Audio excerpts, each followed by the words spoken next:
Apple? Yeah. Okay, I have an adapter. Yep, I'll get an adapter for that. And I can get that out of the way because I don't No. want to, for sure. Yep, you're totally You fine. guys help her. Yeah.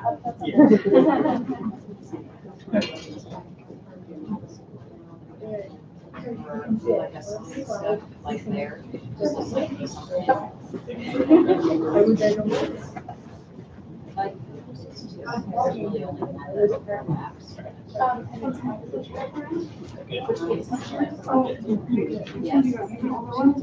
I have one from Julia told me that. That's our last day. Well, that's our last day. I'll give you a different one. This is So, why we have these things in the library. You know, and I might have one. I think I have them. We still some people that have some older computers. I shouldn't say older, but. Yeah, oh, really? You had them? Thank you. We do what we can.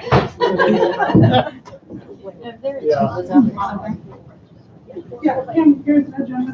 Oh, thanks. Oh, don't worry. There can't be that many of these.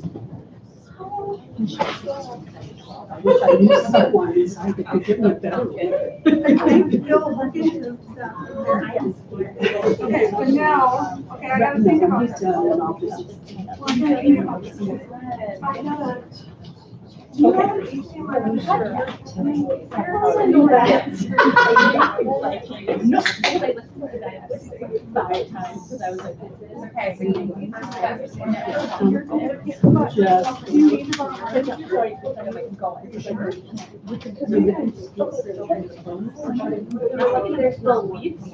My computer's right back there.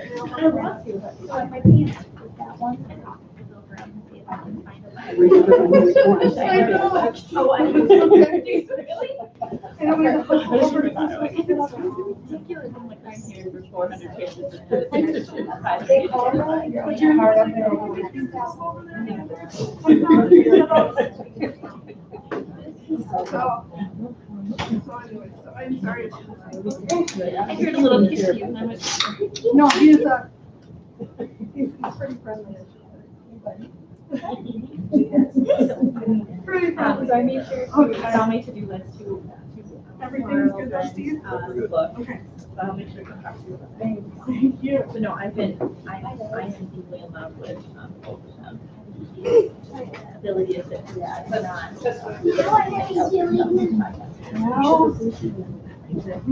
gonna keep going. That's what I've been doing. Interesting. Okay, it being 6:32, let's call this meeting to order. Here. Yes, Hauser. Here, Anderson. Here. Here. and Brianna is here also.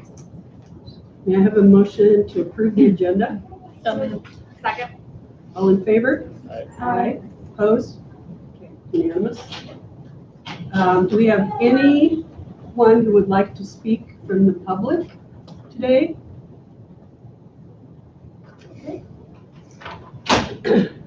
So number 4 is information and future agenda items. Oh. You know what? I'm still in August. If it falls to August 12th, it's like Groundhog Day.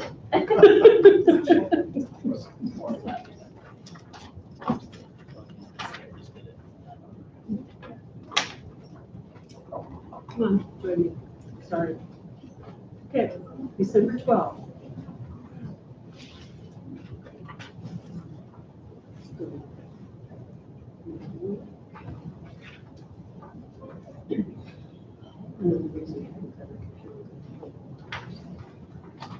All right, so number 4, we are opening up the item of a public hearing for the proposed 2020 and 21 district calendar proposals.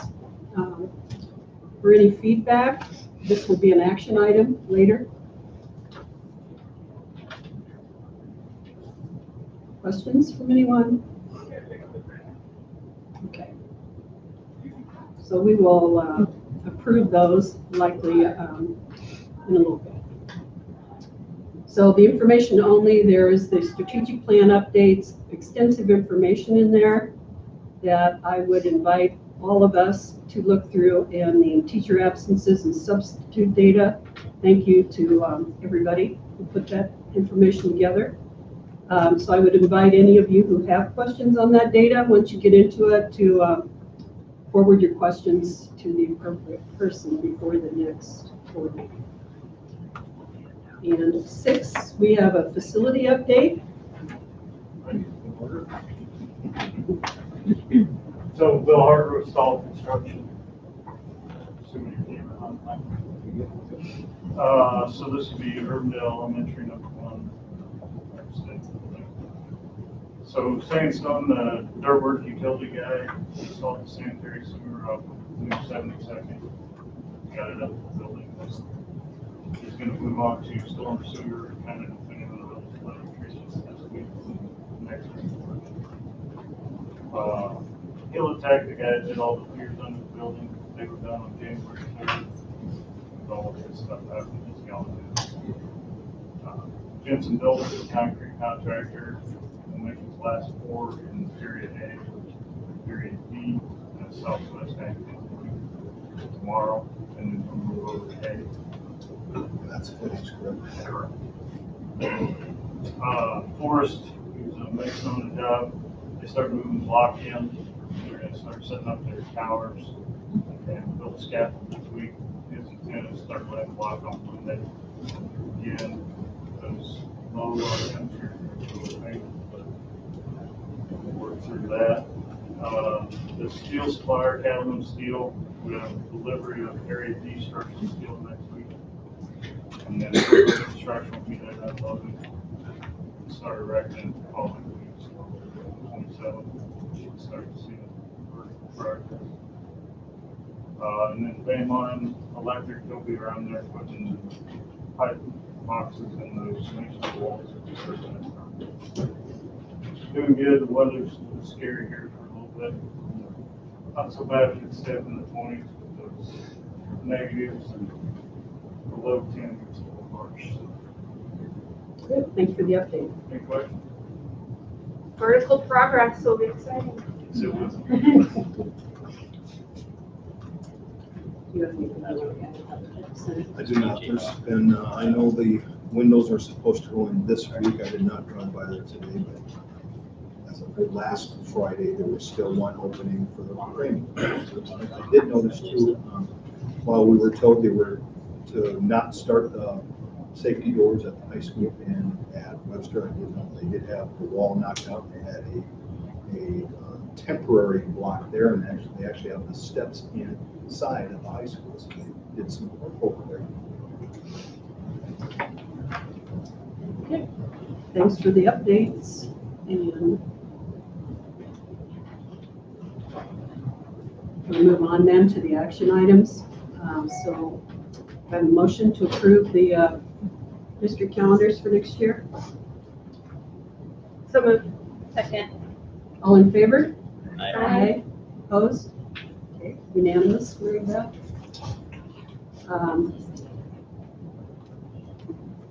Do I have a motion to approve the dropout at-risk application for increased spending authority for the at-risk?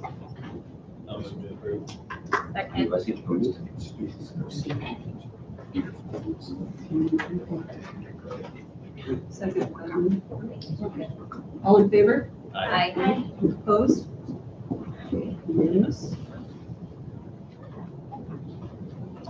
Okay, we have a request for an additional full-time clerk associate to be serving our needs at Jensen or Karen Acres, whoever wins or loses, as the case may be. May I have a motion to approve this position, which was discussed at the last board meeting? Second. All in favor? Aye. Opposed? Unanimous? We also have a request to change in the current 5-hour human resources position to an 8-hour with full insurance benefits. May I have, if you have any questions first? Okay. Do I have a motion to approve this? Someone, Anyone? All in favor? Aye. Aye. Opposed? So it's unanimous. And so tonight we are hearing from the wonderful Mark Becker and Associates about our insurance program update for the upcoming year. Okay. And a little history, if that's. Apologize to the board. This is kind of the way we're set up, the way it is, but we might have to. Yeah, we did bring our rear view mirror. First, I just want to say thank you to the board, and Steve and Mayor Beth and Lauren for allowing us to serve your district. It's a privilege of ours. We realize you have a lot of choices. We think it's been a great relationship, and really what I have to report to you tonight, I think it's very positive, and it reflects very favorably on the current and prior board actions, as well as the current administration team and many stakeholders throughout your district. Over the years, we've included, you have included, administrators have included, union and non-union, certified and non-certified. So the results of what I'm going to share, I think, are the collaboration of many people across your district for many years, and it's a great story. 3 things I'm going to talk about. My agenda has 5, but 3 things. I'm just going to give you a quick overview on the reserves. This is kind of the money, so to speak, that's in the bank that we have been able to keep from going out of the district to insurance companies as a result of some of the well-informed decisions you made. Secondly, I'm going to give you a quick overview on how your self-insured plans are running, just so that you can see what is happening, a little idea maybe what we think is going to happen. We think we're looking at a wonderful year ahead, financially and benefit-wise. And then I'm going to offer up just our accountability to you. One of the commitments we make is to be fully transparent in our dealings with districts. So I want to report that to you and to give credit where credit is due, which is going to be many of your administrators and stakeholders. So first, let me start with just a quick overview. This is a graph. Is it red and green? Red and yellow. Okay, red and yellow. Top one's red? Yes. Okay. You know, I'm colorblind. You'd think after all these years I could get the staff to avoid the red and green. So the top line represents the average premium increases that have occurred in the state of Iowa all the way back to 2006. The yellow line, the lower line, which hovers around no change for the past 9 years, is what your increases have been on the medical plan since about 2011. Your increases have been well below average by any measure, any industry or just schools, which is a great reflection of many of the decisions you have made. If you added up the increases or the decreases you have enjoyed over the last 9 years, the averages, well, here, I've got it right here down at the bottom bullet, it is 0.2 of 1%. Your average increase in 9 years has been 20 basis points. Close, about as close to nothing, Steve, as we can get. And we will be talking about 150 schools this year. We routinely serve about 80 or 100. I can't tell you the number of schools would love to have a track record like Urbandale. Great credit to what you've been doing. You moved into a self-insured plan back years ago. You asked us to take a look at things, and back then we told you we thought you were probably losing about $300,000 to $500,000 a year in net insurance underwriting gains. And did a risk analysis, your population, all the large claims, just took a look at would it be wise for you to flip the funding now or not, and you did. And as a result of that, it has been a good run for the district. which has allowed you to amass reserves.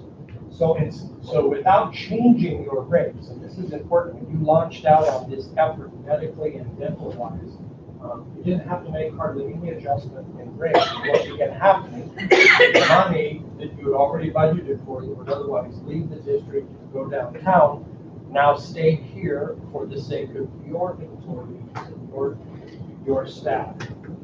To date, or as of November 2019, the reported reserve totals $3.6 million. That's money in the bank.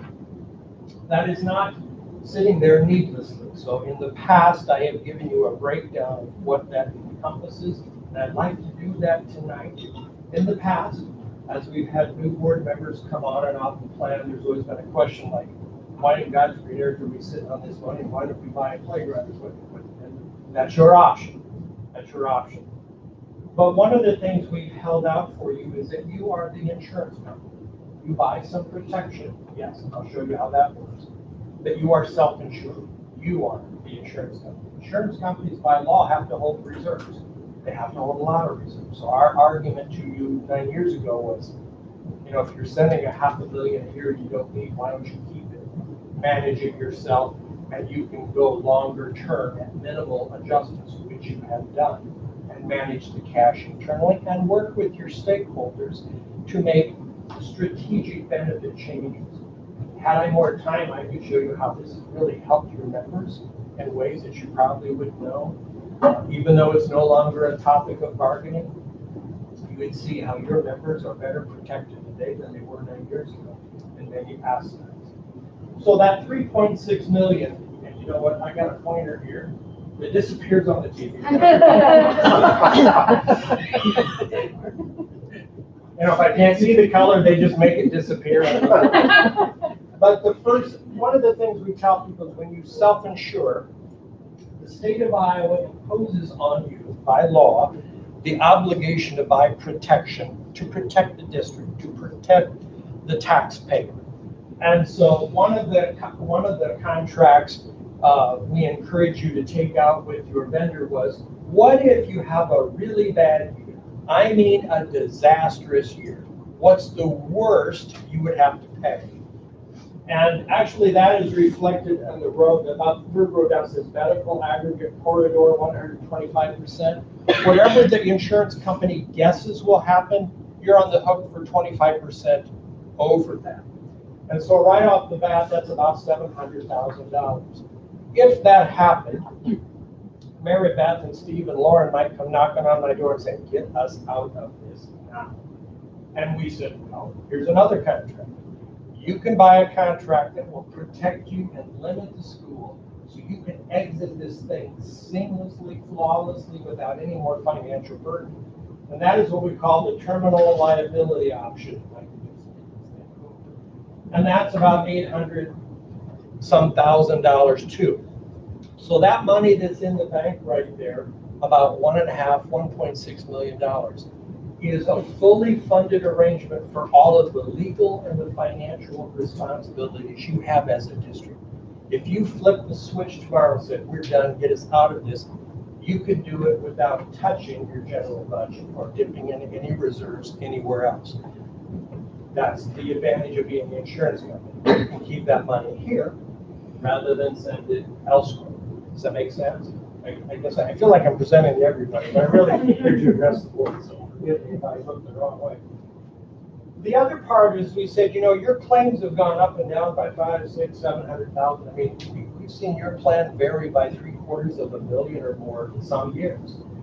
If we didn't prepare for that, Mary Beth would have to cough up money out of the general budget to go above and beyond. So we said, you know, insurance companies reserve for that purpose. We should establish a reserve. And you're sitting at about a 50% margin. So that 1.8 is in the bank just to absorb the ebb and flow. Here's what that does. When it's a good year or a bad year, you add to it or you can take from it. And it gives your administration time to meet with stakeholders and to make little adjustments to keep the plan on track, to keep it level, so that you don't have to sustain a 30% increase this year and have no change the next year. That's why it's been so stable. So both on the medical and the dental, you hold that money that absorbs the variability without having to dip into other budgets or dig into people's paychecks and things like that. Does that make sense? So I would tell you that 3.6 is wonderful. It's not too much. It's not too little. We think right now you're just about right. And as we march forward, we'll be meeting with Steve, Mary Beth, and Lauren, talking about some ideas as we move forward on how we can best apply that without touching people's paychecks, touching the general budget. Does that make sense? Any questions from the board? It's good news. The other part of that, if we were just to look at every dollar that has gone into your medical plan since July of 2012 when you went self-insured, it'd be just over $23 million of budgeted money. Money that was part of the pool that would arguably come out of total compensation went for the health plan. When we add up all of the expenses of the health plan, the medical claims, the drug claims, the hospital claims, the administration fees, and everything that goes into running the plan, 86 cents of every dollar has gone into expensing the plan. That's really good. You're beating the averages of what insurance companies. Insurance companies at least have to spend 85 cents of every dollar in claims.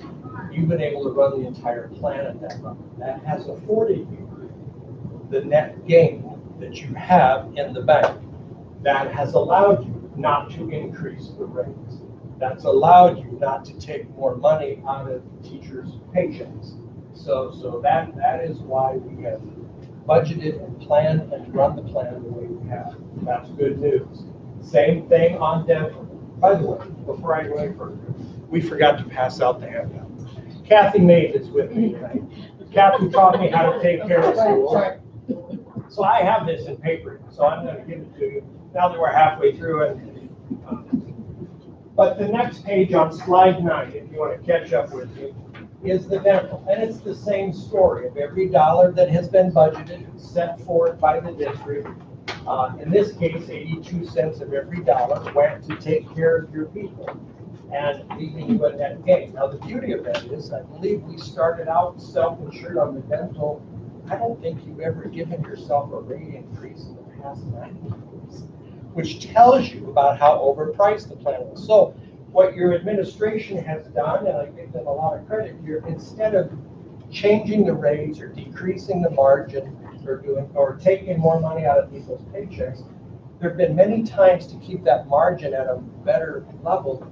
We've actually increased the benefits for the employees.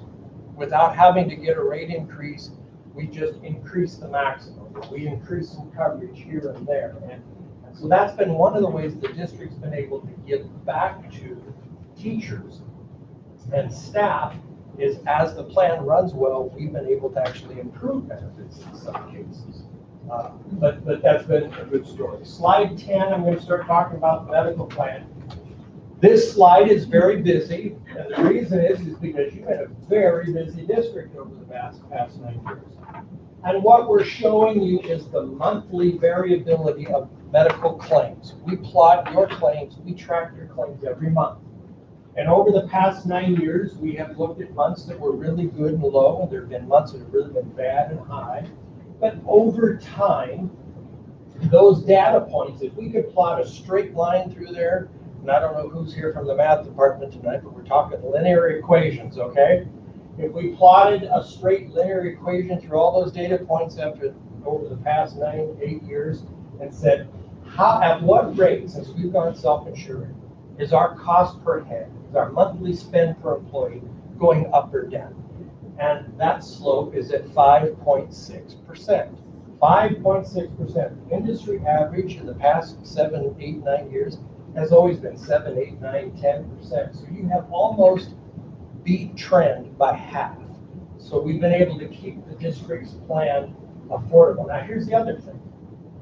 Over this time, you have brought in stakeholders at times to make benefit adjustments that made sense. And I want to give credit to your staff and educators that came along with the administration to look at what sort of changes made sense, because in making those changes, we were able to not just shift money and cost people more, but to strategically align the benefits so it would be more stable for everybody. I really think it's been a win-win when we look back over the years. So what I've done here in the box is we've highlighted just a brief summary of when you made changes, when you changed to self-funding, when you made maybe a deductible change or no changes. And you'll see that most of the time, no changes have been made. We think, frankly, you're probably due for a little benefit adjustment as we move forward. There's a little upward pressure right now on the plan, but it is well within the scope of enjoying a single-digit increase as we go forward. And we think we'll still be able to negate a good portion of that as we'll be working with Lauren and Mary Beth and Steve in your administration. So this is a good picture that I can't tell you how many schools wish they had a track record like this. It's great. Questions of me with the board before we move on? The next slide is a picture of a contract you buy to protect your plan. Believe it or not, insurance companies buy insurance on their insurance, which seems a little ridiculous, but it's what happens. You are self-insured, but if you had a need for someone to go to Mayo Clinic and it costs $5 million, well, that's more than the entire plan cost. So we've encouraged the district, and you have to by law, buy protection on your plan. Well, anytime you go buy insurance, the big question is, are we wasting money or not? Are we spending more than we should? What you'll notice, if we go back to when you started doing this in FY14 all the way to date, so far you have handed, in this case, your administrator for reinsurance, which is Wellmark, you have handed them $2.1, almost $2.8 million to protect you.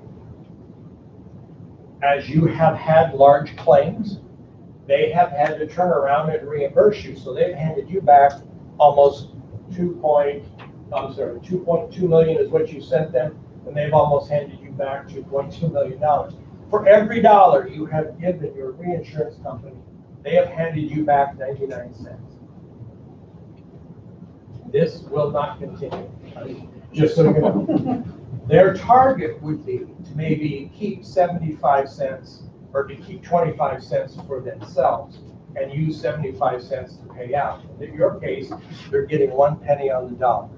Sooner or later, they're going to make adjustments. They're recommending a slight adjustment this coming year, but Mary Beth and I are just keeping our mouth shut. We're not saying a whole lot to them. They don't track this like we do, so that's okay. That's okay.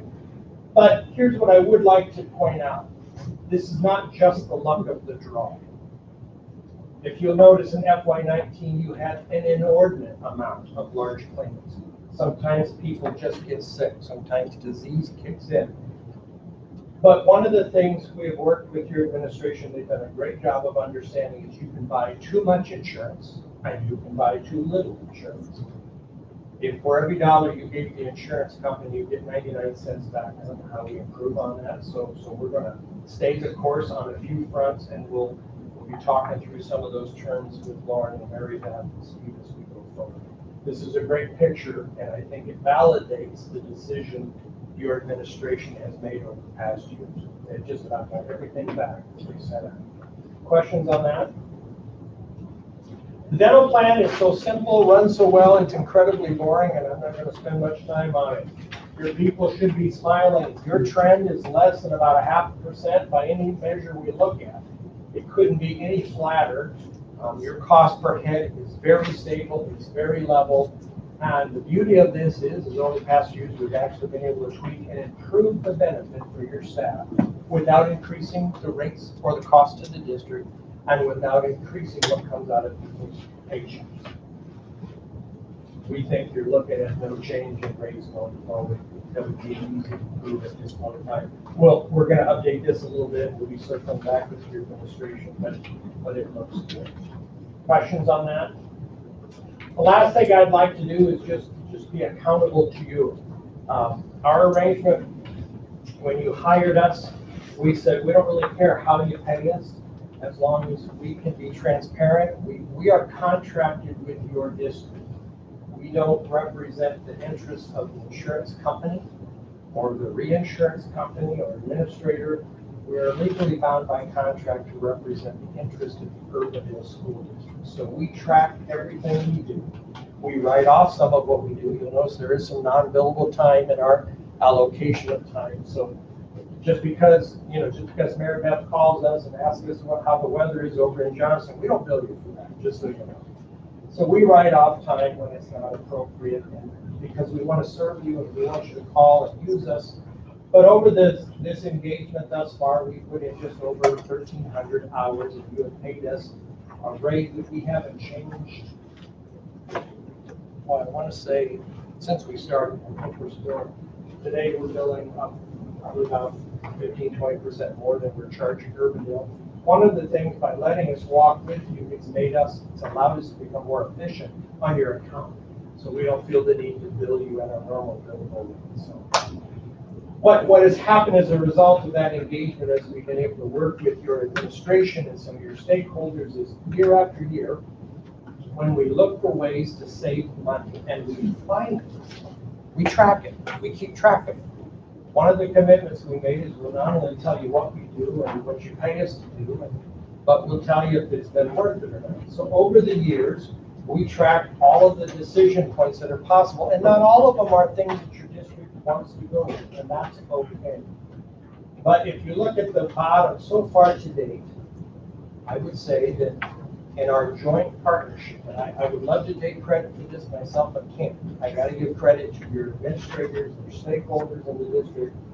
When we look at all the potential savings that the district could enjoy, it's up over almost $5.2 million. 3.6 of that is in your bank account. Some of that you have paid us. But what it does mean is for every $1 you have paid our firm, the combined efforts have generated $18.35 for every dollar you pay us. I always tell schools, and I do mean this, it is our job to find a way to pay for ourselves if you're kind enough to let us serve. And so I think this is a great credit to the administration, to your stakeholders, and we're thankful to be a part of it. So we think that's good. What questions do you have for me? What mechanism does your company have in place? It looks like in 2018 you saved us a great deal of money by challenging a Walmart claim that was overcharged to CSD. What mechanism do you have? Is it just a spot audit? Do you have a mechanism that is actually looking for overcharged claims, or how are you all finding this and handling it? Yeah, that's a good question.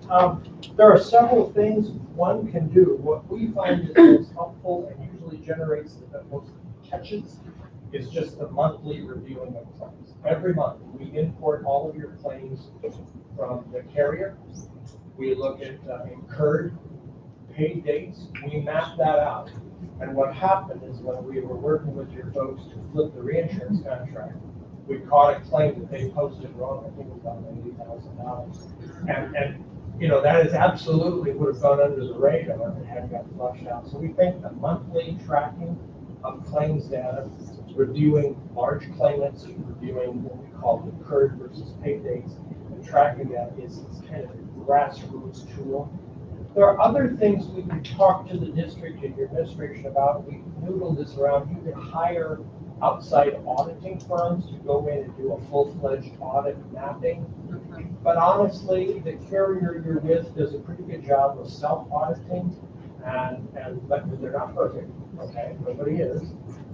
But we think the monthly process you allow us to do it takes a few hours a month.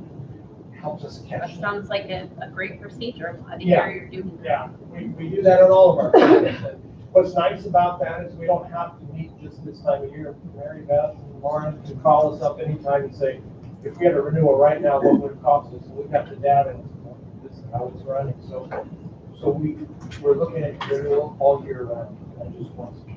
That's a good question. Sure. Other questions of me? Thank you. Thank you. Thank you very much. Thank you, Mark. Thank you, Kathy. Continued great work.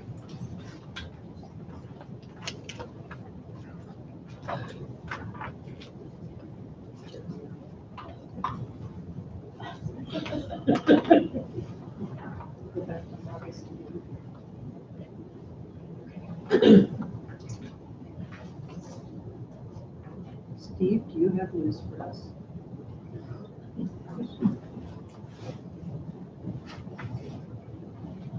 So, Move to open the consent agenda.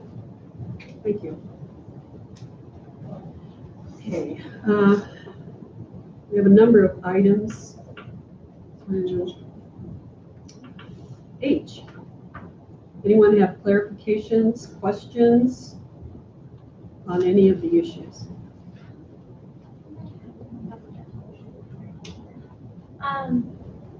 I just had a quick question on the E.2, the change order for the fitness center. I just was curious what happened with the bleacher seating, that we had to change the colors from royal blue to Michigan blue after delivery, and I just was curious what happened. That's my understanding of the wrong ones. We just simply, Okay. it's extremely close, Yeah, but it didn't match, so. I was just wondering if we had screwed up or if they had made them the wrong color and they had to return them, or just what happened there. Oh, it's not about blame, I just was curious whether, because like. Well, no, I think part of it it is, doesn't matter Somewhere. who pays Yeah, no, for that's it. fair, that's fair. 'Cause I feel like Who's if paying for it? they Is it had us? done it, I would just be like, ooh. Okay, so Yeah. it was our fault, we ordered the wrong color, is that I correct? think off the little. Perfect, okay. Yeah, because when I Googled them, I was like, those are like the color. It does say DLR to reimburse Yeah. the district for additional scope of work, so I That's don't, what I'm saying. I don't think it's all falling out. Yeah, It's a deal. yeah. I felt they should have gone there as well. But I don't know what percent that is. It's I'm hesitant to say. That's fine. The details. Thank you, I appreciate it.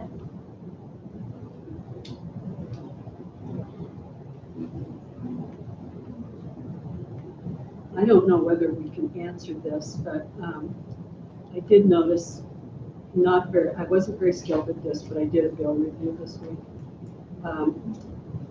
And we did have a bill for like $112,000 to DMAC, I assume for dual credit. And can you kind of summarize how that works, Mary Beth? yes, I can try and just, okay. Okay. So, you mean in terms of the checks and balances about paying it, or? It's always my understanding that some of that came back to the district. Correct.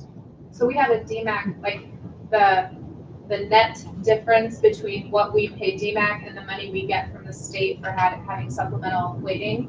We established about 5 years ago a DMAC account for teachers of dual credit classes. So they submit budget requests, and that's how we fund equipment and things for their classes. Does the district get back additional money from that might go back into the general fund? It goes into that account. I'm not sure I understand. I believe the money does go into general fund. That was always my understanding, but it's been And then a while. we basically, I looked at the data. When I came into the district, I come from a school that was pretty much my entire operating budget was supplemental weighting due to concurrent enrollment classes. And so looked at about the last 5 years, figured out an average of how much we net, and then that's set it at 10% less just in case, so we never overspent it, if you will. And then met with the dual credit teachers to say, here's your budget, just submit requests, and then we order back equipment and whatever they need. But it's out of general fund essentially. Additionally, we have a few homeschool students that take that, and so then that is charged to the homeschool grant that we get from the state. So does that include everybody like Strive and all of those programs, special ed? I don't believe so. The amount that I figured was based only on DMAC Dual career credit. academies where kids go to DMAC and take a program, Central Campus where they're taking it through Des Moines Public Schools, or the concurrent enrollment classes that are taught on site here. But we get a list of all the kids and all the enrollments and all the classes. The other question that I had was like a $52,000 bill for Medicaid services. Can you help us? I can try. I should have told you It's before. kind of a strange arrangement. That's what I understood. Just in general, and I should know the percentage, but I don't. But we bill through Timberline has a travel service. That's not to be confused with the Medicaid billing service that we have. There's PlayMaid, which the district used to have, and there's Timberline. I believe there's another one too. But we pay Timberline a fee, to help us claim our Medicaid eligible funding. So as associates and teachers are working with students that are Medicaid eligible, and they have to be approved to be Medicaid eligible, we are submitting that every month, and we are getting reimbursed. And as we get reimbursed, then part of that comes in, a large part, but then DHS with the state of Iowa is saying, but yes, but this is our share. And so that goes back to them. So we net an amount.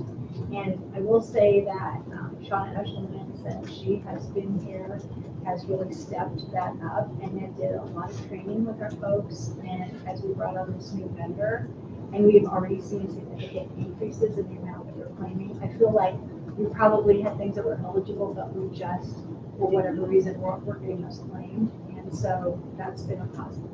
Yeah, I just couldn't figure out why it was a bill when it should be the other way. Yes. But now I know. It nets out. I did have one question. I was curious about the Chamber of Commerce platinum investment for 2020. I was just wondering what we were getting for the $2,000. We're a member of the Chamber of Commerce, and I think that's our ongoing fee that we have done. I was just curious because I know there's a whole bunch of different options, and I was wondering why we picked that one over. Like, I was just curious what benefits we were. I don't know the answer for sure on that, but we can check that out. But I'm guessing that that is a past practice, that's the level. Okay. Or for some reason that they set it at, but we can look into that. I would appreciate that. Yeah. Any other questions on A through H? So everyone who is in favor of accepting consent agenda, say yeah, aye. Aye. Opposed? It's unanimous. Thank you. And now we will move into a work session, which may or may not involve all of you guys, so you're permitted to go. Thank you.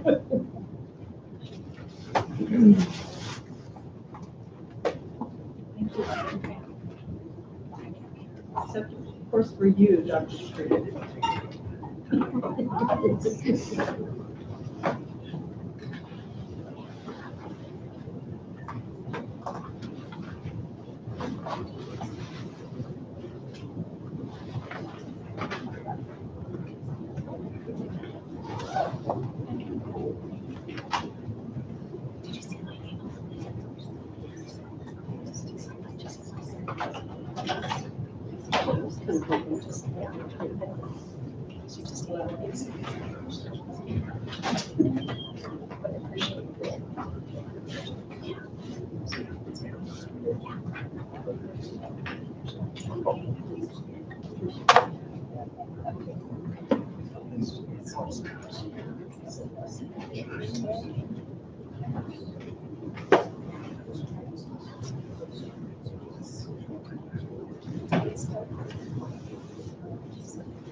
Okay, so we're moving into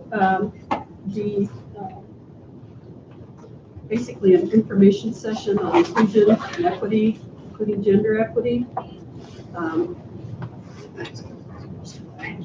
So I'm making an assumption, I hope that most of you were able to cover this today. And I'm wondering if you have any clarifications or questions that you would like to ask about, including maybe some clarification on the MTSS model and the English language learning model and the ethnicity charts. Did you guys get a chance to look at that? Yeah. Please. So as the board was talking about the potential areas of priority, basically, so I asked our director team, I said, okay, I know I cannot articulate everything that's been done over the years because a lot of the work is done at the building levels. A lot of it is not generated through the district level.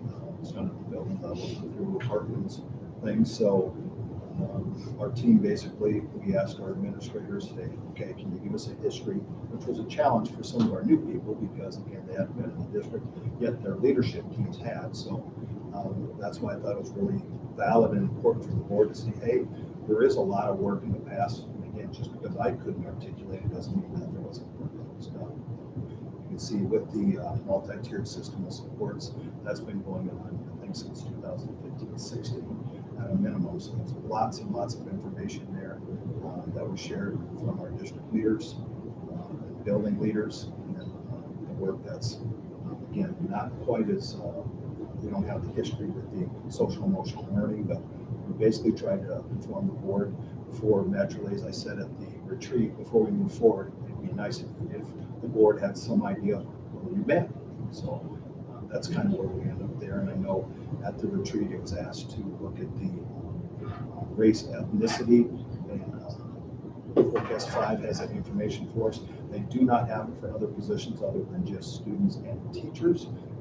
But again, like in this district, a lot of our support staff are non-Caucasian. So again, they don't have that kind of information, but they were grateful that I talked to them and asked them. They said, that's a good thing we'll look into for the future. But so that's the information there. It shows, again, from that data that Urbandale is very similar to the Metro and very similar to, I didn't print out the state because it tries to put every district in there, but the state level is very similar as well. That Iowa is just For the very teacher white. versus student. Yeah. Okay, because we're not very similar for demographics for the metro, especially suburbs. That stood out. I don't know if that's, I don't know if, like, I mean, it's like fantastic, that's why we live here. I just don't know if from the outside that's very common knowledge. I don't think that. I think, For our district. and Judy, I mean, that's a terrific point. I wonder if we need to, because we've been having discussions about race, particularly surrounding suspension data. These are important discussions we're having that need to happen. So on December 2nd, Ashley and I had emailed Steve with Catherine's knowledge that we wanted to talk to the board about LGBTQ issues.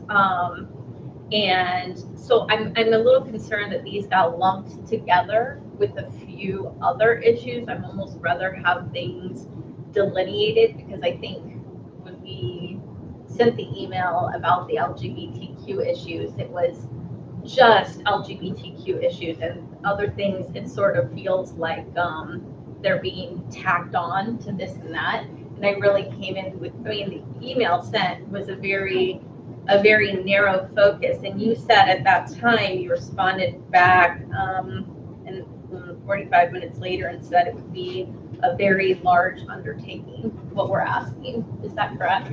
I believe that's what I said. And then the policies weren't that big of a deal. First, I contacted Allers. I did a, what would you call it, a word search, I guess. Yeah. And there's only literally a couple of policies that we needed to change because, as Allers said, it does say the student, it doesn't refer. Through follow-up research, our handbooks definitely have lots of he and she. And so as a paralegal, that's one of the things I would do as my job, and tell you, super easy, not a large undertaking, a day's worth of work at most. Very easy, billed at a paralegal's rate, not even an attorney's rate. Yeah, so I would almost rather have the LGBTQ issue separated to it by itself. And that's why Carrie put that one document together to make it so it was separate at the time. I think personally for me, as we go forward, just because there's so much information around each topic, it might be easier for the board to digest if we do it separately, just because there's just so much information. So like when we talk about LGBTQ issues, there's a lot of background that goes into that, and that should be one separate. If we talk about some of the racial issues we need to be addressing, that should also be separate, especially with suspension rates and things along those lines, just because there's so much data. It just seems overwhelming. Yeah. And I would say, again, keep, like you did the first time, send it to Catherine Yep, myself, because we meet weekly to set the agenda.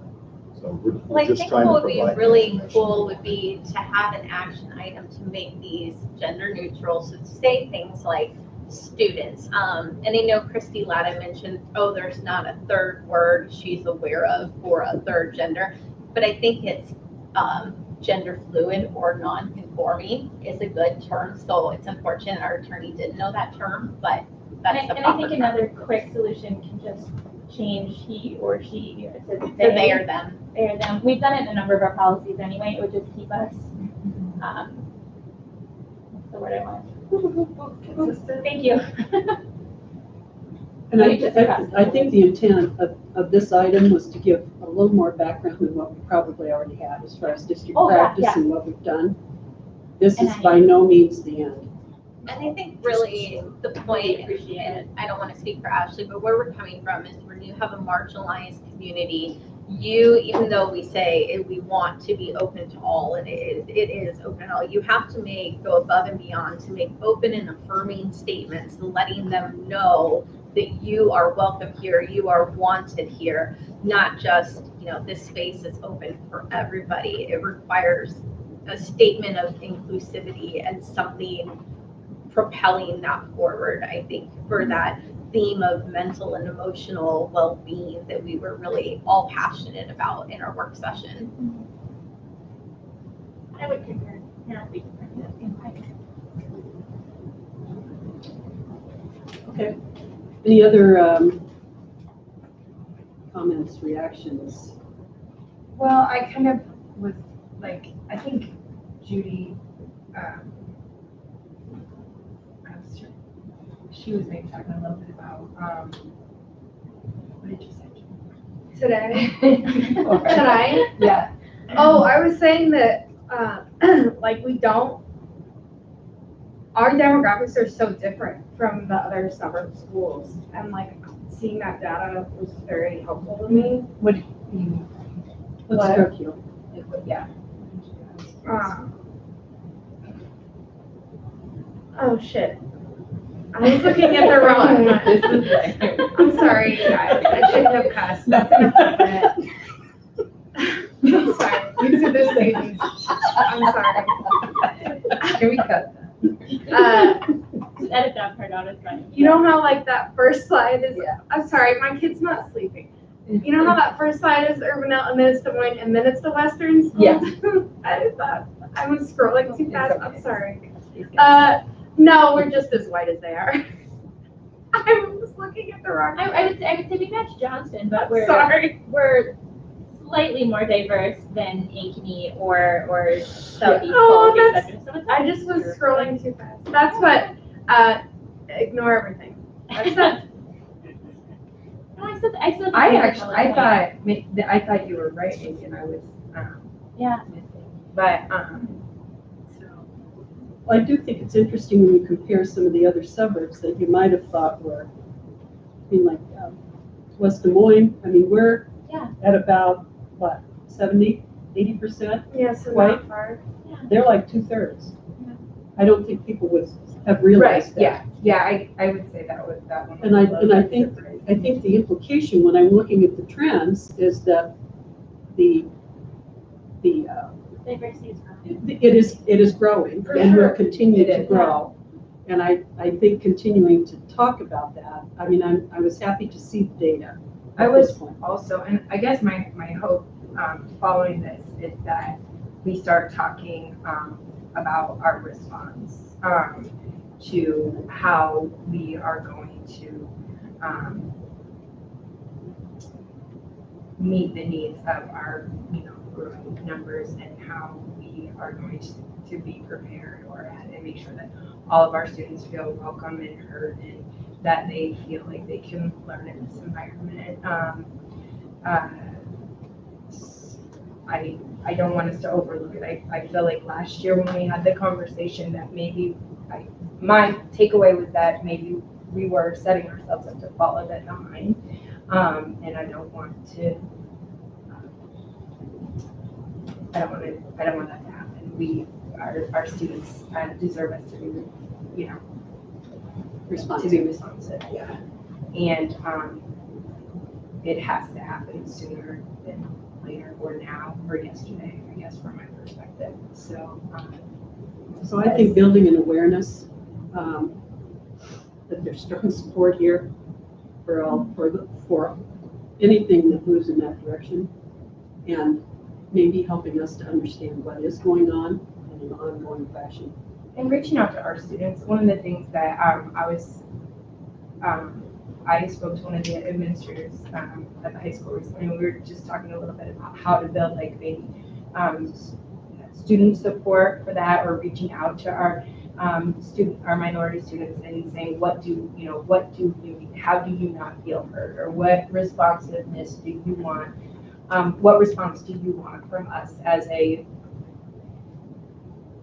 primarily, white community of teachers and staff? How can we support you so that so that we're not thinking we know what they want, but so that they're using their voice to kind of respond. Yep.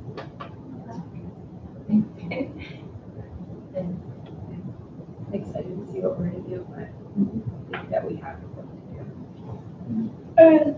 To the administrators who are here, I'm sorry. Seriously, it's not silly. But like our session that we had last week, is that last week? Yeah.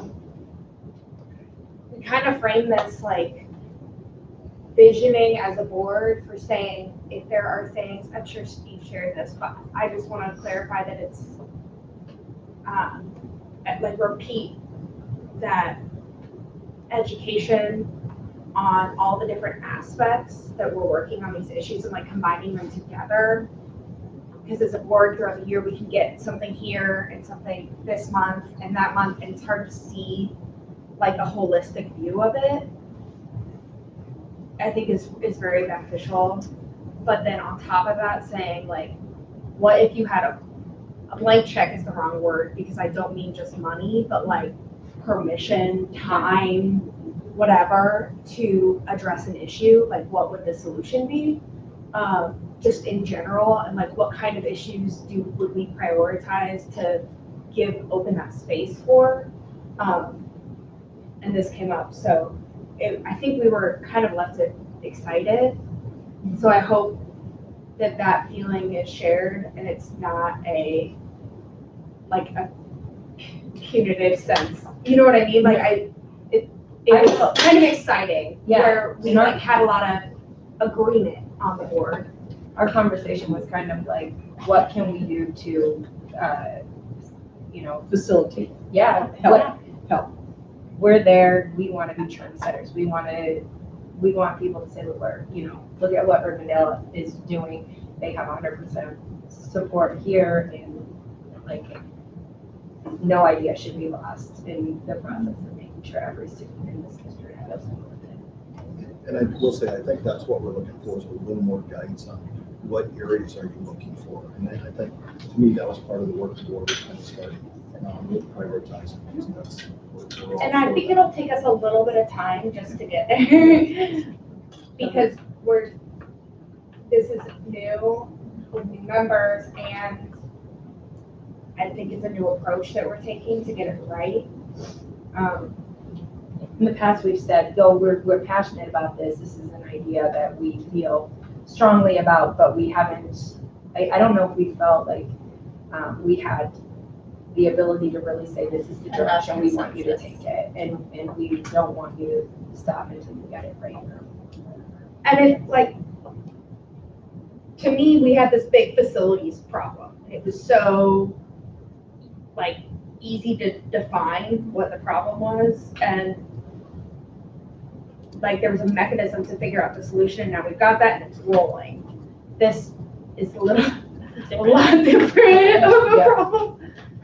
Because it's going to be ever changing. But like deserves are like, if we can tackle it like we tackled that, Yeah. it could be pretty cool. So when will we hear from Dr. Schlitter again regarding the suspension data? When are we due for updates? We don't let this slip through the cracks. I want to make sure we have it on the calendar. The end of the semester is You know. this Friday on Thursday. And so, The end of the semester? yep, it's Thursday. And so then I'll be putting together the data and it will be on there by the next one. And then I really don't want to leave the LGBTQ stuff in the lurch. Can we make this an action item to update current policies with gender neutral pronouns and then the school registration form to reflect a gendered option with a third gender fluid or non-conforming? And So if I handbooks, if we could reflect on the handbooks at any point. Did you say it was the handbooks that had? Handbooks. Yeah, if we could definitely go through some of those and make them, The registration Mr. one, Hess, you've could I got it. speak to and ask a question? So I would be, I'd like to just share a little bit, and then I'm also interested in some of the drive. So in terms of students and their gender identities, I do feel that as a district, we work very closely with students and families to be responsive to needs and making sure that we are addressing and providing what they would need. One of the things you probably didn't notice, and it's been up all year, but like for instance, in our counseling office, we do have counseling personnel who have engaged in conversations. There's a sign up for the only trans suicide hotline. It very much has been a part of our vocabulary in working with staff. And so I guess my wonder is if you're hearing from our students or families of a concern, and then I would want to know so that in that particular area it could be addressed. So I teach with Planned Parenthood. I can tell you this is a concern with all of a lot of the Urbandale kids come through. A lot of those LGBTQ issues come through. I hear about kids whose teachers make them sign purity pledges. In 8th grade. So then I would definitely that's been a want few you to years ago. come But in I so think we the can share point is, as a information. board, Is we want to that put something on piece? paper. But we're really glad that you are putting so much work into that. We want to recognize that on paper with the statement from the board. I don't think it's on paper, and the comment that you just made concerns me greatly, so I would want to be. We can talk about that later if you want. In terms of giving students an additional option for their gender on registration, if you do that, then that means I'm selecting their gender fluid. Because we're required as a public school district to submit in our state reporting that students are either male or female. They can select which one of those two options they would like, but as a government institution, that's a requirement on us. So they're talking about biological sex, not gender. So we'll go ahead and ask a question for biological sex and then a question for gender. So don't worry about any reporting with the state. So I feel the comment, the way that you're responding to me is not being collaborative. And I'm not trying to be argumentative or rude. I truly care about our students and want to make sure that we are treating them with respect, and filling out a registration form and being able to work that can be just as damaging as it can be.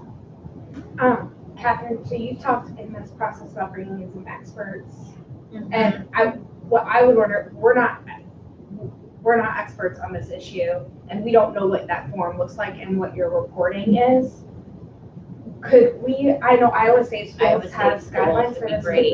Could we consult them with our policies and get their feedback on how to kind of just.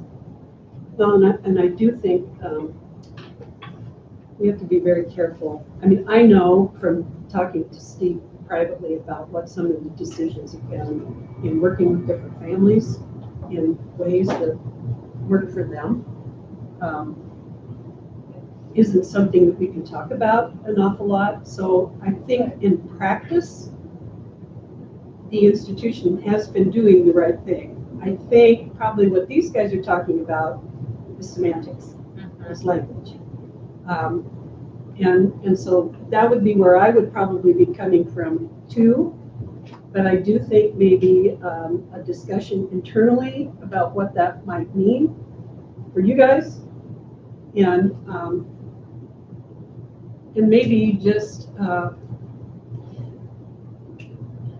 changing the policy to neutral language isn't really terribly impactful, except as an expression of how we feel as an institution. it would give the board an opportunity to vote and to make a statement. You know, we were denied, Ashley and I requested to reach out to We Iowa can State take School. care of that. We were I denied. think what I would like is to have someone from there come and give all of us, not just us, but all of us, a nice little, what they found in their experience, because that is literally what they do, to help us figure out how we can make sure that we are, because I think you guys are doing a great job. This is not a conversation of this is something that is wrong that needs to be fixed. This is something we're doing good that we can, I want us to do great on. And I think that having them come in and hopefully give us some more information to kind of propel us forward so that we are doing even better than we are. And that's all I'm looking for. It's just, I think we're doing really well.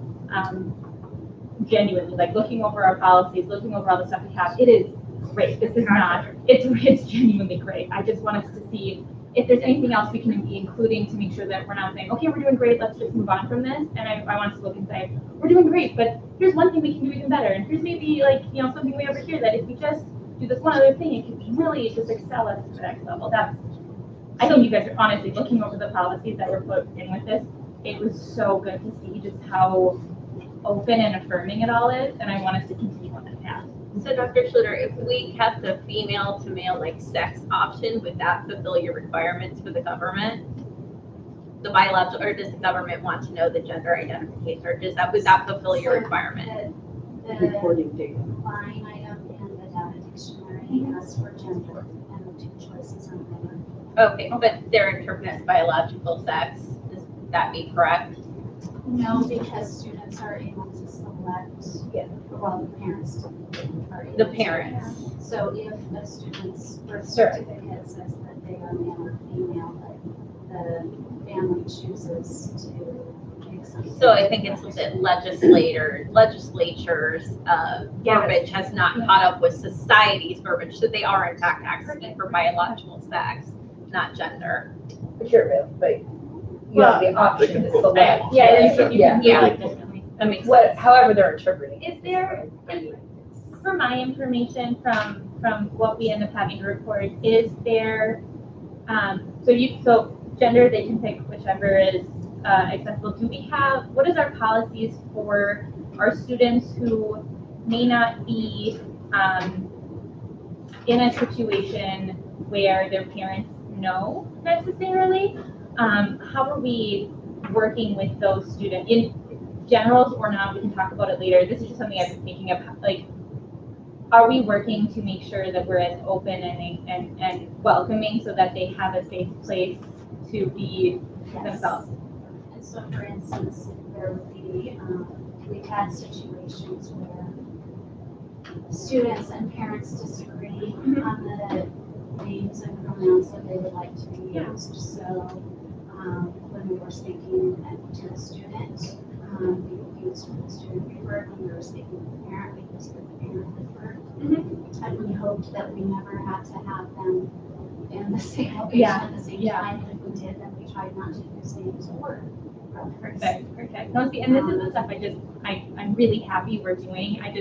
One of my big reasons that I even emailed about this, I was hoping we could get the Iowa State schools in, because this is what they do all day long, every day, all the time, and it's their lived experiences as well, just to see what else we can be doing that would make our district even more welcoming, and because I think that's amazing. I cannot, chef's kiss it enough to say thank you. But mostly just to get professional and who does this consistently, and this is their lived experience, we can give even more information. I think that would be really amazing. So would this be appropriate, since we let notice of it, I guess, December 2nd, so it's been about a month and a half, for Iowa State schools to come and talk to us and then come for a vote? Here's what I'm going to propose.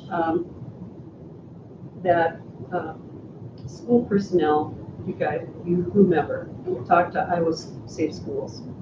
What I would propose is maybe an information session under the information only part of a board meeting, if you think that would be useful, given what you've heard here. So I would invite you, and I'm not sure when the schedule will be completed, but you'll be invited to attend cabin fever, so they are going to do a cabin fever session. And many of our staff members, typically those who so not necessarily teachers, but FFOs, counselors, administrators have attended sessions with them at various conferences. And so I think there, is it everybody, no, everybody hasn't heard it directly from them. We have also during professional development time, particularly for students, you know, those are conversations that principals have had with staff members about this particular student would like to be treated in this particular way. And we're going to do that. So I think many staff would be at least aware, maybe not to the level that we're speaking to. So I would suggest, and I don't know whether this is going to come to pass or not, but maybe at one of the 2 February meetings, give enough time to kind of talk about this and think about it. Cabin fever is what day? President's Day, February February 17th. Okay. Well, and I think it'd be helpful to, because if they have information specifically for boards. And I think a discussion at that point about, you know, what's appropriate as far as language and how to handle that, if you're okay with that. And kind of thinking about how we want to handle it as a board. And now, I would say school's gonna have to admin or like all of us. I am projecting at this point both.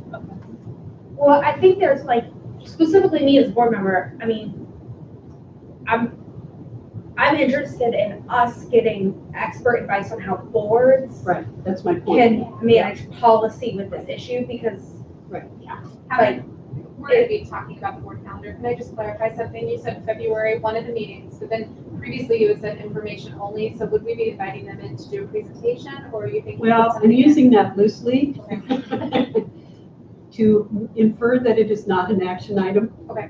It's just a presentation like someone would give the board. That we haven't done as much, but I think there are topics that maybe are not full-blown workshop topics necessarily, but little chunks of things that people here individually or collectively would like to know more about. And and I think this is one of them. My take, again, as I think on this issue, is that we are not and would not, unless we had someone who we're closely involved with, know what the district is doing in this aspect. But I think the awareness of what our approach is, what our philosophy is valuable for all of us to acknowledge systemically and maybe even publicly. And that's what I would hope would be our goal, not necessarily just the language, but maybe being able to kind of publicize and help people understand where we're all coming from. My take is that, you know, that it's a sensitive issue, and a lot of times people don't want to talk about it, but I think it's valuable to bring it out of the dark and have people be aware of what we're doing and why. So if we can move forward in that fashion, it will be addressed. Can't promise it'll be right next, because I really would like some advice, as Judy pointed out, from someone who knows what they're doing as far as policy and board practice, and where our ideas stop and the actual practice in the district picks up. So, is that okay? That sounds great. Do you need an action item, or is that?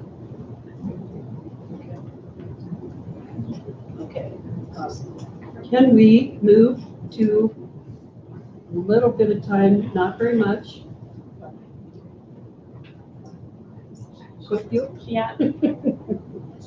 Okay, one of the things that we talked about at our workshop with Dr. Stocker was coming up with some board norms and protocols, and we all agreed that however many, there were too many, and then we were going to focus, if you remember, on 3 or 4. So I ran copies of this. I was kind of hoping for a whiteboard, so I guess we'll just write on the wall, or not. So I have dots, but I just don't have a. So what we had agreed to is that we would pick the 3 or 4 that we think are important for us to focus on as far as our board practice and protocol. And we would agree then also on how, and our timelines, how we want to evaluate ourselves, how we want to check in. At one point, we had visited about this, that we would do this every meeting with the 3 or 4 that we had. Correct me if I'm wrong, this was my understanding of the meeting. So that we would evaluate ourselves, as we have been in the habit of doing, on 3 or 4 of these items every meeting, with the goal that we would quarterly check back in with ourselves and be able to say, okay, is this working, is it not working? What do we need to do instead? So what I would invite you to do is, I don't know, select 4 of them that you think would be realistic for us to use for the next 18 months to, well, Ronnie said 2 years. That's essentially the case, I suppose. Trying to make this workable for us, not cumbersome, but useful. So I brought a baby water. Here, why don't I put the letters Just on? put the letters on. And vote with Yeah. do we have a dry erase marker? Yes, Just do that. because the littles at my house. Can we just mark the pages and Yes. Do you want And this to then be I on could priority? color. Do you want you this? can color. She when wants you to have color. all Come of on. Okay, so do we mark them like priority 1, 2, 3, or? No, because they're all going to have. Let's try to come up with, Just say the 4 that you like. yeah. Are we doing 4? We're doing 4 rather than 3. She just said 4. Sarah Okay, that's did. 4. I'm gonna 4. 4's fine. Definitely want that one. Are you gonna color the one? Yeah, give me your sheets. Oh, we're just, And I didn't get to use my dots. Catherine, I'm so sorry. Catherine, that's a classroom right behind you. Oh, that's true. I think No, Judy's Judy- happy. Judy Judy desperately wants to do that. found a task to make up for bad words. Oh my God. This is the busiest I've ever been. I'm sorry. I know, yeah, you don't have anything coming out.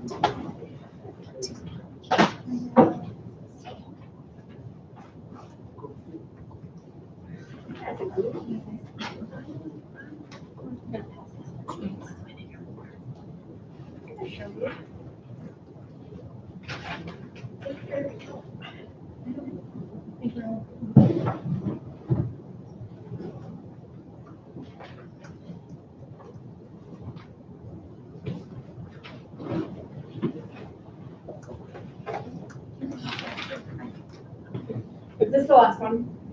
Yeah.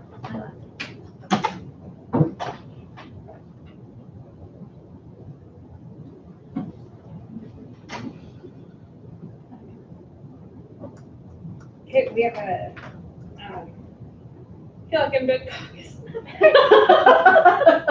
It's good practice. We have a tie. If this were the caucuses, you would flip a coin. But it's not. So the first 2, C and E, For sure. yeah. And then B, D, and I are tied. Wait for the second one, did you say E or B? Say the letters like, Sorry, Bravo, B is in Charlie. boy, D is in dog, I is in I. Okay, I'll take one of those pages back. Yeah, I want, Yeah, I don't I know. can look back for reference. I don't know who anybody is, so. We'll just keep it moving. Alright.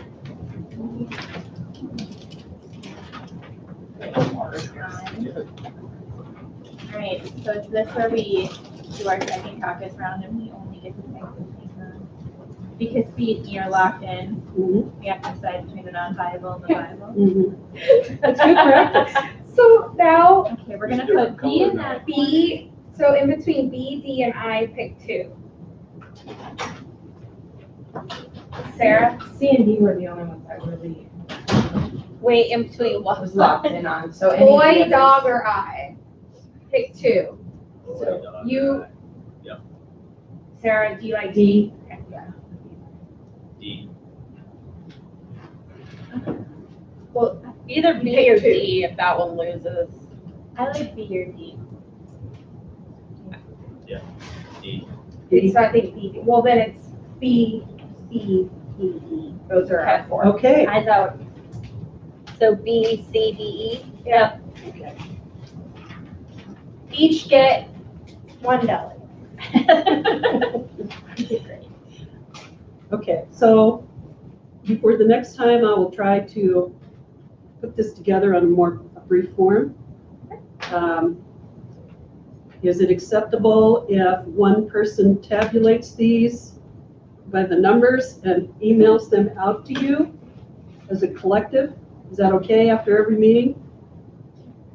Okay, and then when we do a quarterly closed session for Steve, we'll also do a session for ourselves. Thanks.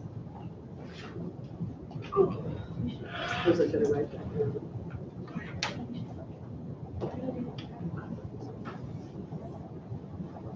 Why was this so hard the last time we were together? It was easy. grown so much, Kathleen. Well, because that was, we've In a been week. talking about this for 2 hours afterwards. Yeah. Like, that's why we've been staring at that page for 2 hours. It's good, it's good, I'm happy.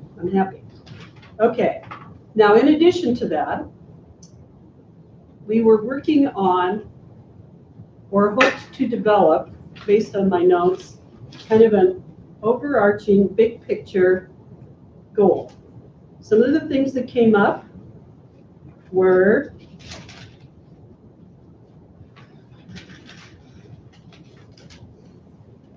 you have these written down, Mary Beth? I'll use my notes, it's okay. Yeah. It's in the assembly, I put them in the notes, but I ran a hard copy. Okay, yeah, so that's kind of what I got. So, some of the things that came up were staff well-being, support, value. Under those kind of indicators that we had talked about, which we're not working on right now, but I'm just kind of giving you for a frame of reference if you weren't there. So, I'm not going to go with the indicators right now. Systemic, social, and emotional, MTSS, behavior interventions, mental health interventions, that was one. One of the suggestions was the health and well-being of all. Another item that was brought up was consistent practice across the district. I think of all kinds of things. So we need to come up with a big picture goal that involves somehow all of these things based on what we discussed. That was one of the things we were going to do this time. So does anyone have a suggestion or a feeling that might take into account all those possibilities? I think what you said. Health and well-being, or well-being could, Or just wellness. Okay. District employees, students. yes, because that could cover everything. Okay, say it again so I can write it down. Yeah, health and well-being of students and staff, does that work? I like it. Okay. Good, right on this, your notes. Yeah, I just, I think Brianna, like, we can like get her input digitally from what we agree on. I just want, I want to have, Everyone? Yeah. Yes, and honestly, I think she's the one who came up with this.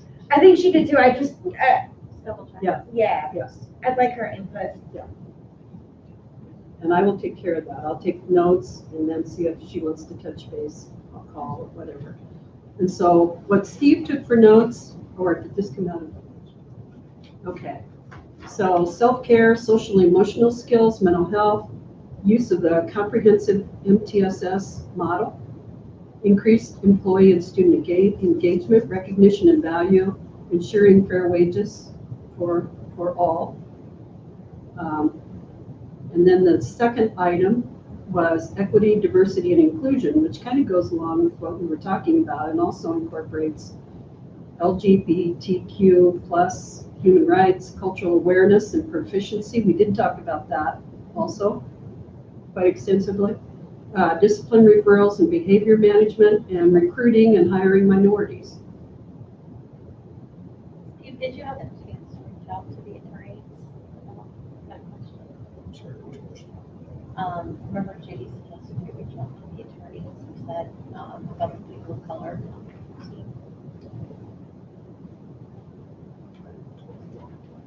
Well, I had just said it would be interesting to.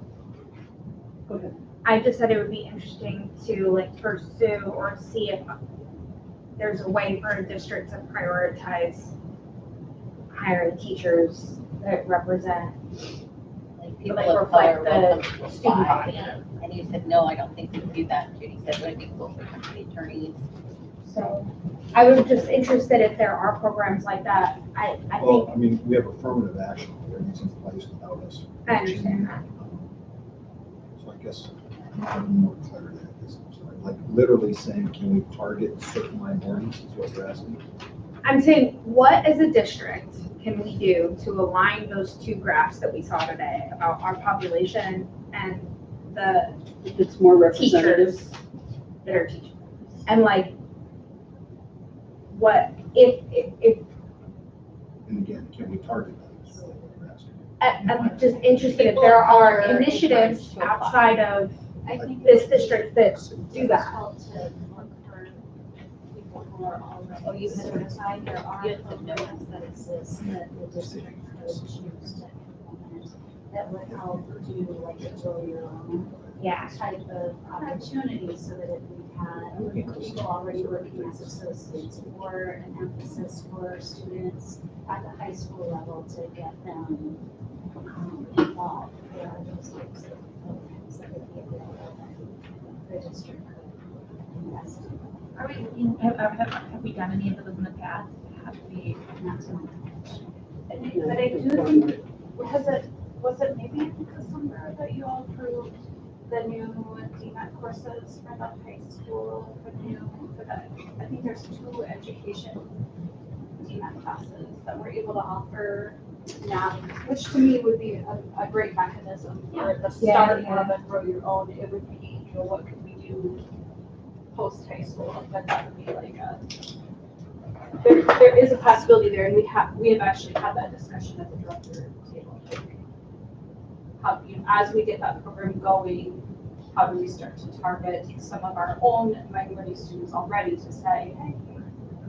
That's really what I was Sounds interested in, good. is how, like, how do districts tackle this problem? Yeah. Like, what are How how do they? Generally speaking, not very well. Yeah, it's a great question, and I almost think for that to be done well, in thinking about the whole metro, Yeah. that it would be almost more of a metro effort versus just an individual school effort, which would make the pool, the overall pool, potentially bigger. I say that with no knowledge of that. No, but that's either, kind but- that's kind of genius though, like if we could work with other districts in the metro. Cause I know, Because the thing is, like, like, to create an alliance to attract somehow teachers of color to Des Moines. I guess this may be too much of a negative, like, looking ahead by me, but you have this period of time where you're gonna have to retain, as kids are kids, and change what they wanna do and do lots of different things, that a smaller pool might mean you lose the pool between this point in time and this point in time. But if there was a larger pool, maybe you have a chance to maintain, you're gonna have some attrition through I think any program that starts in high school to graduation from college with a degree to then teach. And then you have to want to stay here in the metro and do, in our case, stay here and do that.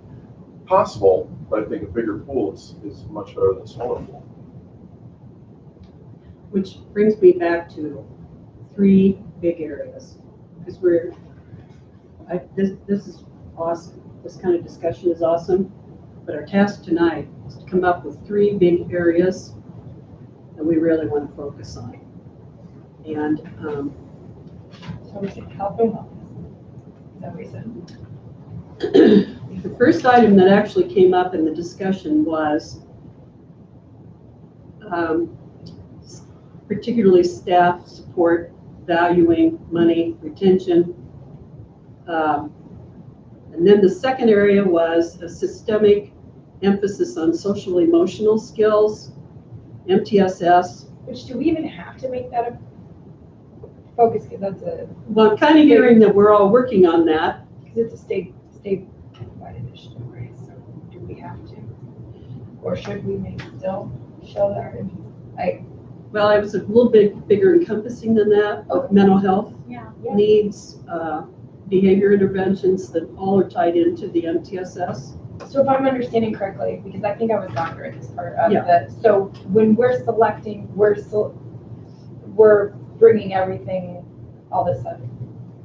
Those little categories with it, components that would come underneath it, but they're broad areas that we would say, these are things that we really want to hear about and we want to, and that we want to know what we're doing with. So when you said, the first thing that came up was, we want our people to be paid well, we want them to feel valued, we want them to feel supported. so we don't have to select one of those, that would be No. the whole category. No. Okay. And so it's basically, if we pick that item, it would be staff well-being or support or staff value.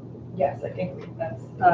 Then the kind of the systemic view of kind of what you were talking about as far as equity, all those kind of things. And then the last one, I think, had to do more with students. Remember we talked about even having a student rep on the board? Kind of came up. Do you remember that? Yeah, Do you remember that? So. was that under the wellness part? Like the mental health? No, thing? Or that was that didn't after? come up last night, the last board meeting. It just came up in the past, and No, somebody, it was in the last. somebody said, "Oh, in the past we've said this, but we didn't dwell on it." But I think that could be part of the. It doesn't Maybe we have a necessarily. couple. It doesn't necessarily fall under the listening to teachers, but it does come under the we're better informed from the stakeholders. Yeah. Aspect. So we could do for students and staff both, self-care, social emotional skills, mental health skills, MTSS model, but it all comes under consistent. What we really talked about was having these skills all embedded in daily work in every attendance center, in every school, in every environment, that those are valued and practiced as much consistently as we can, so that it's, and I don't know how to say that better. And I think the other major topic, based on your notes, is this umbrella of equity, diversity, and inclusion that involves all of those things, including gender, race, poverty level, all those kind of practices, and how, and I don't know, maybe that's good enough. What are you thinking? I think it's a big undertaking,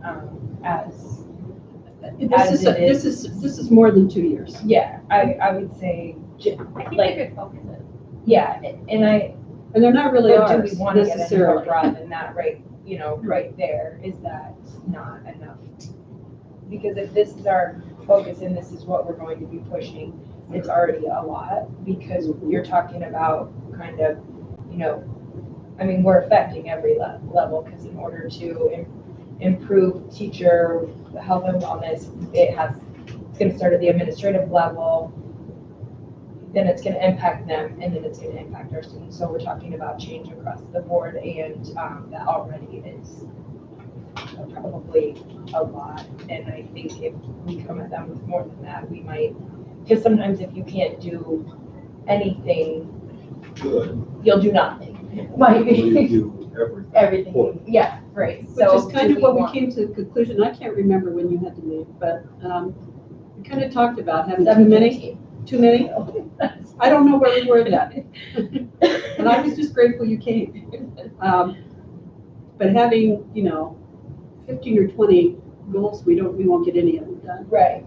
But I think continuing then, if these are selections that we make as far as big ideas, then everything that we do, we have to come back to and say, okay, how does this decision or this action affect that? I mean, how is what we said we value put into place with this item or this practice or whatever? Anyone? What do you think, Judy?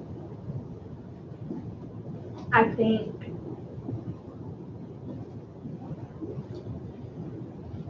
we're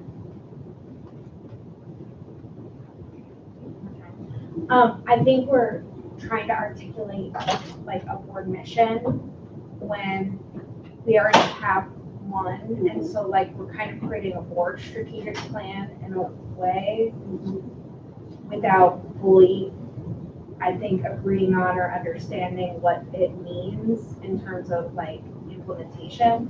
I think we agree on the impetus behind it and the values. But if I were Steve, I think he's right in like, what does it mean I need to do tomorrow?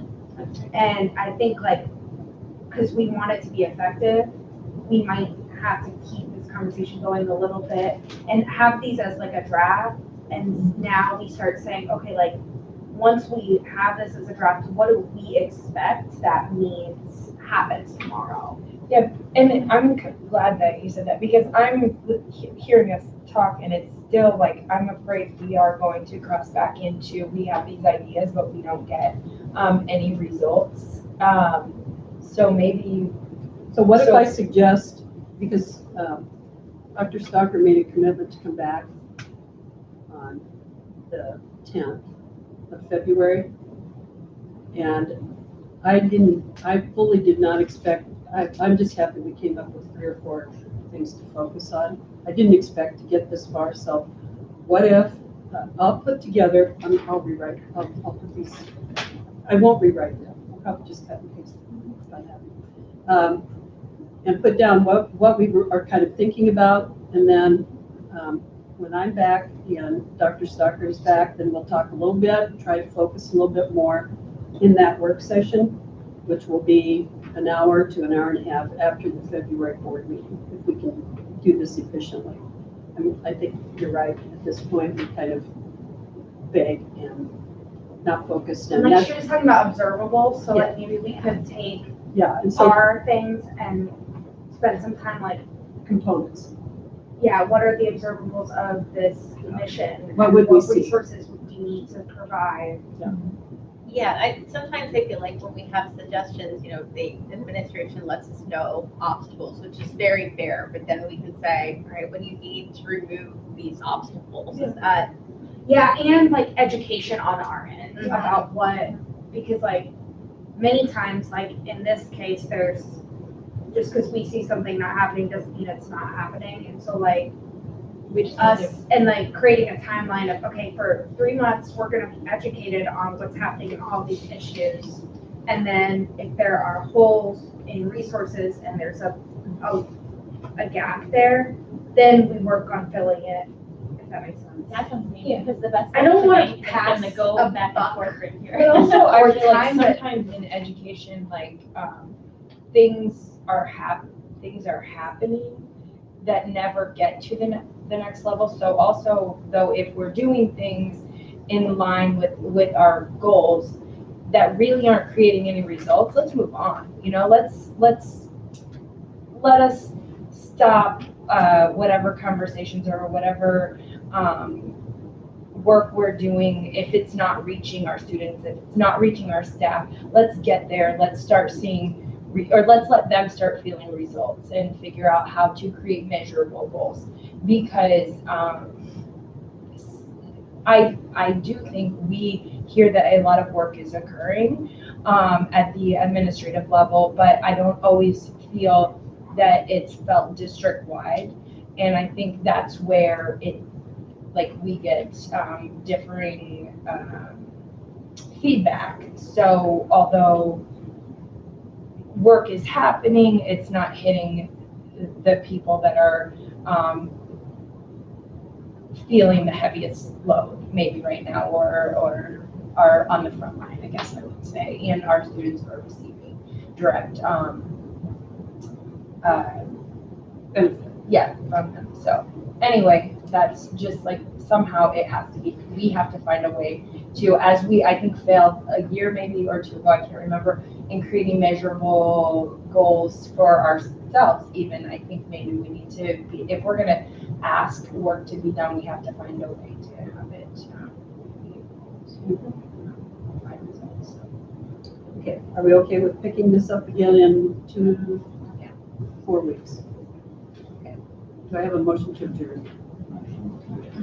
Second. All in favor? Aye. Opposed? Yeah, that'd be awesome.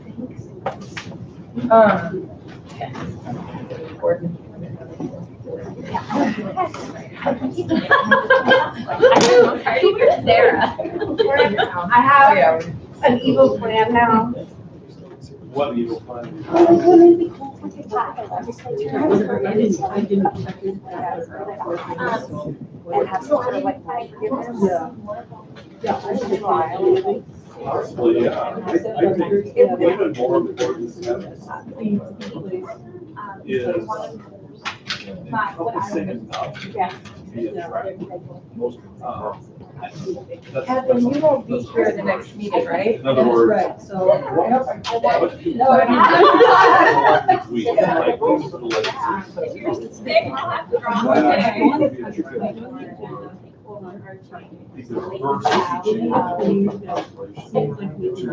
Given this is your numbers that this is Not only the ones we're here, but to make it attractive in other ways.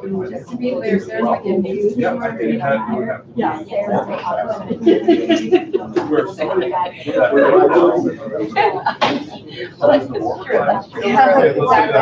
I'll help you. Okay, I'll see you guys. It'll be good, Sarah. I won't leave you hanging. All right.